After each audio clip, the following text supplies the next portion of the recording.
já percebeu que nas igrejas não cai mais gente endemoniada? Tá raro ver, né? Mas eu vou fazer uma pergunta pra você. Hoje é eu que tô te entrevistando. Vou fazer uma pergunta pra você. Não, o senhor pode perguntar e responder. Por que não cai mais gente endemoniada na igreja? Alternativa A, porque o demônio não existe. Alternativa B, porque os endemoniados só vai na igreja dos caras, na sua não. Ou alternativa C, acabou a santidade na igreja, o diabo vai, assiste o culto e vai embora. Alternativa D, os demônios se sentem à vontade em algumas igrejas. É isso aí. Você sabe que eu brinco lá em Guaratuba, eu falo. Até faz uns dias eu peguei um bichão lá, né? Deu orei, deu aquele. Caiu lá, derrubou cadeira, e blá, né? Eu falei, pô, Jesus, que sacanagem, você só manda os endemoniados pra mim. Nas outras só tem adorador, cara. Todo mundo que aceita Jesus e tal, é tudo adorador, tudo, né, bonito, cheio de endemoniados, você manda só pra mim. Só aqui que manifesta demônio. Então, meu querido e amado irmão, a gente está vivendo uma falta de santidade na igreja.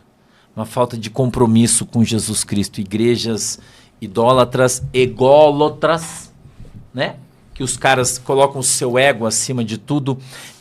Igrejas onde o cara é o ídolo do negócio, né? A placa é que de fato chama a atenção de todo mundo, com uma estrutura gigantesca, com músicos, cantores, né? Eu não vou dizer maravilhoso, porque eu não gosto desses caras. Aquela coisa absurda toda, teatral, circo, mas Jesus não tem. Porque a Bíblia diz que onde Jesus está, o que acontece? Alguma coisa acontece. Pois é, irmão, aí não acontece nada. Então o senhor associa a igreja atual como a igreja de Laodiceia, em que Jesus está ao lado de fora dizendo, eis que estou à porta e bato, se alguém ouvir a minha voz e abrir a porta, eu entrarei, cearei com ele e ele vai cear comigo? O Espírito Santo, ele geme fora de algumas igrejas querendo entrar, mas os homens não lhe permitem? Eu vou te responder te fazendo outra pergunta. Se Jesus viesse hoje na tua igreja, ele entrava na porta? De vestido, sandália, barbudo e cabeludo. A minha igreja entrava. Viu quantos segundos você demorou pra pensar? É isso, cara. Apesar que as igrejas hoje já não estão mais assim. Ele só entraria na sua igreja se ele viesse terno e gravata, irmão. Senão ele não entrava. As igrejas hoje já não estão mais assim, pastor. Mas, irmão, você tá entendendo o que eu tô Até falando, porque dá processo também hoje, né? Você não permitir uma pessoa cabeludo de vestido e de sandália entrar. Não leve ao pé da letra. Você entendeu bem o que eu falei. Não leve ao pé da letra. Entendeu? Você vai pregar os caras te convidam para ir pregar num congresso. Aí você sobe lá no congresso, dá uma saudação pros caras e começa a pregar, e você para de pregar e fala, irmão, eu preciso entregar aqui uma revelação de Deus. O pastor, o negócio é o seguinte, quem é esse moço que está aqui do seu lado? Os caras... Falou, irmão, o seguinte, Deus está falando para mim aqui o seguinte, abandona sua amante, abandona a prostituição e volta para a casa do Senhor, porque senão, irmão, você vai para o inferno. Você vira, como eu continuo pregando, quando você vai voltar na igreja? Nunca mais. Por quê? Porque ninguém quer que você exponha o pecado. Você está indo lá só para fazer o povo chorar, dar risada, pular, gritar, avivar, porque eles acham que uma igreja avivada é uma igreja barulhenta. Mas eu pergunto para você, a igreja de Jesus Cristo era uma igreja barulhenta? A igreja de Jesus Cristo tinha banda? A igreja onde Jesus Cristo pregava tinha ministro de louvor? A igreja onde Jesus Cristo pregava tinha coral? A igreja onde Jesus Cristo pregava tinha o quê? Tinha Jesus, cara. Tinha palavra, tinha ripada. Ensino. Ripada. Tinha exortação. Jesus ficava 7, 8 horas ensinando os caras sentados. Ninguém se mexia. Hoje, se você passar 1 minuto, cara, os caras já levantam e falam, irmão, cadê o horário? Não é isso aí? Infelizmente existem alguns lugares... Entendeu, irmão? Que se passar 1 minuto do horário, o bicho pega. Então... Agora, cadê a igreja de Jesus Cristo? Nós não estamos buscando ser a igreja de Jesus Cristo, mas a igreja de Jesus Cristo somos nós.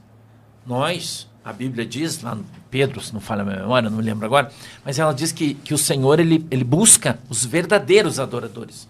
Não é isso que a Bíblia diz? Isso. Que o adoram em espírito e em verdade, João. Que o adoram em espírito e em verdade. É isso? Mas eu pergunto para você, se a Bíblia diz que eles estão buscando os verdadeiros adoradores, é porque tem muito adorador que é falso.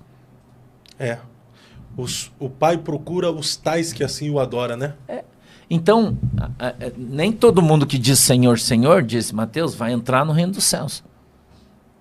Nem todo mundo. E você vê que quando você observa o texto, ali no Evangelho de Mateus, ele diz assim, eu conduzi as tuas ovelhas, eu expulsei demônios, eu curei os enfermos. Está escrito isso na Bíblia.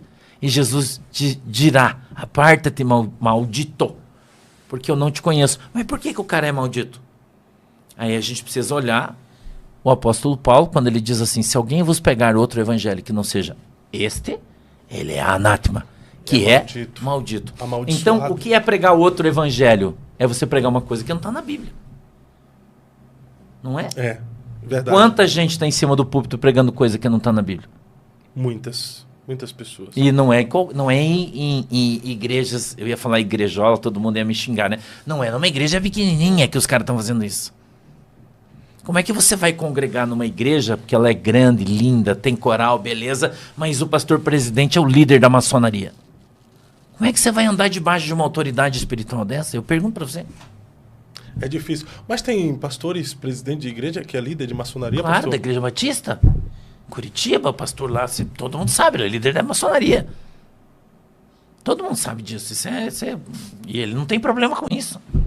Mas o que leva um pastor ser da maçonaria? Eu não sei, você tem que perguntar para ele. Qual é a vantagem que ele tem? Mas qual é o problema em um pastor ser maçom? A maçonaria é uma ação pactuada com Satanás, irmão. O Deus da maçonaria não é Jesus. É só você ler a história. Mas é comprovado isso? História. É que eu sempre ouvi, né? Dizendo que existem rituais, existem sacrifícios eles de bode. negam e não mostram, mas você lê a história fala. Leia a Barça. Os caras falam que a maçonaria remonta antes de Jesus. Foi criada. Está escrito no livro de história. Eu não estou aqui falando para você uma coisa que eu acho. Não, está escrito na história. Quem é o Deus da maçonaria, da onde veio, quem criou, que os cavaleiros templários eram maçons. Cara, o troço é muito antigo. Não é de hoje isso que alguém criou ali e tal, não sei o quê. Só que a maçonaria ela é dividida em partes, né? Ela tem a primeira parte, a segunda parte, a terceira parte. Eu sei porque eu ganhei vários caras maçons grau 33 para Jesus. Eu ganhei esse povo para Jesus. E o grau 33 que o trem acontece. Quando você conversa com os caras que começam a dar testemunha, você vê o que acontece. Entendeu? Claro que eu não vou falar isso aqui porque eu não posso provar, os caras me acionam na justiça e vão tomar meu dinheiro, né? Mas tem testemunhos aí rolando. Eu conheci um coronel da polícia que ele falava que ele não podia dormir no mesmo lugar porque os caras queriam matar ele, fugir. Eu conheço o cara, tenho o testemunho, tenho o CD dele, ok? Não, fita cassete dele. O antigo. E ele contava coisas que você se escandalizava. Eu era da Assembleia de Deus ainda, tenho uma fita guardada dele, contando testemunho. E ele dizia que os caras andavam atrás dele para matar ele. Eu não sei se é verdade ou mentira, né? A gente não sabe. Mas é inadmissível ser um pastor e ser maçom. Mas se você pensar algum tempo atrás, inclusive a Igreja Batista excluiu todo mundo, e presbiteriana que participava da maçonaria foi excluída da igreja. Isso aconteceu, isso é fato. Aconteceu. Porque não coaduna a doutrina deles com a doutrina cristã. Não coaduna. Entendeu? Mas se eu pegar, por exemplo, o reverendo Augusto Nicodemos, disse que a presbiteriana deveria mudar. A igreja presbiteriana deveria mudar e não aceitar mais pastores que fossem maçom. Isso quer dizer, então, que eles aceitavam antes. A presbiteriana foi criada pela maçonaria, Fábio. A história.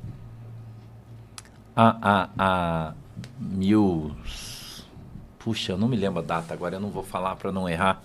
Mas é muito tempo atrás.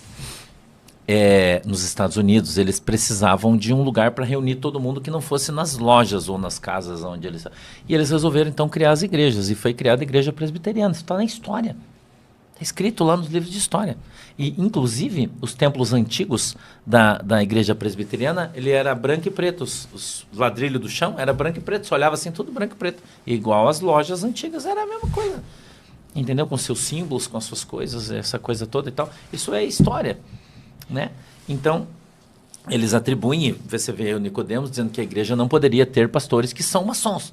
Por quê? Por que só agora? Então, mas sempre foram. Por exemplo, a Assembleia de Deus, no Goiás, os pastores, a grande maioria deles é maçom. A grande maioria. Não tem um monte de gente acusando, dizendo que o Silas Malafaia é maçom. Ele fala, não, eu não sou maçom. Você já deve ter ouvido isso aí. Sim. Os caras falam, não, o Silas Malafaia é maçom, eu não sou. Eu não sei se ele é ou se ele não é, eu tô falando porque ele é uma pessoa, né, que está aí top de linha hoje no Brasil, né? Mas diz que o maçom não pode negar, né? E o pastor Silas Malafaia já veio a público algumas vezes. E negou e disse que não era. Dizendo que não era e tal. Agora, o ruim é quando o cara recebe a acusação e ele não vem a público dizer que não é, né? Fica quieto e se esconde, né? Então, você vê o seguinte, quanta coisa está rolando atrás da igreja, aí a gente não sabe. Não tem o líder da igreja no Rio de Janeiro, esse que a sua esposa morreu pouco tempo atrás, igreja Madureira lá, na igreja da Madureira? Sim. O topetão lá, né? Esqueço o nome daquele Bispo pastor. Samuel. Bispo Samuel. Ele não esteve lá no Vaticano beijando a mão do Papa? Ali foi o Bispo Abner, né? Mas ali foi. Mas é da igreja deles. Mas ali foi uma ação respeitosa, né? Uma ação respeitosa, onde eles assinaram um documento concordando com a agenda de 2030. Aí eu não sabia, né? Mas tá lá, mas você não leu a notícia inteira, você só olhou. Você lê a notícia inteira, o que o cara foi fazer em Roma? Reunir com o Papa, pra quê? Qual era a função? Que reunião? Quem estava lá?